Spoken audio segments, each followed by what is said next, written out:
C'est le mot paraclète qui est utilisé pour dire qu'un autre, Jésus, un autre consolateur qui va venir, qui est plus avantageux que Jésus lui-même. Alors paraclète, cela signifie donc défenseur, consolateur, intercesseur. Et ça montre bien que le Saint-Esprit est une personne, est une personne, comme Jésus, dit Jésus, comme lui-même.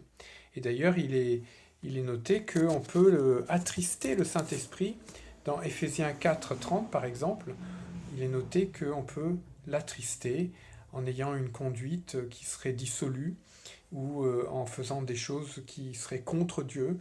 Et bien du coup, on va l'attrister et il va soit se retirer, soit en tout cas ne plus être en relation avec nous. Et justement, puisque c'est une personne, nous devons, je dirais, entretenir, avoir une relation d'amitié, une relation d'intimité, une communion avec le Saint-Esprit.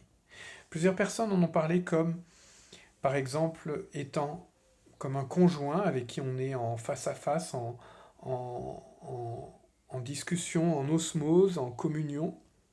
D'autres en ont parlé comme de quelqu'un qui serait un coach à côté de nous.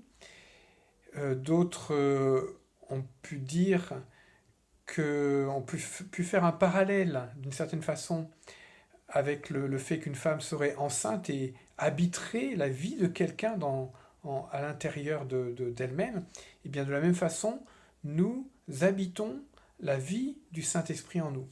Et comme une femme pourrait arrêter de fumer, arrêter de boire pendant son temps de grossesse, et bien de la même façon, nous avons à être attentifs à cette vie si précieuse qui habite en nous. Non pas que cette vie va être détruite par nous, mais parce que c'est quelqu'un qui peut vraiment tellement nous apporter, et si nous l'attristons, si nous le négligeons, alors nous ne serons ni conduits, ni coachés, ni encouragés, ni fortifiés, ni sanctifiés, ni purifiés, etc., etc.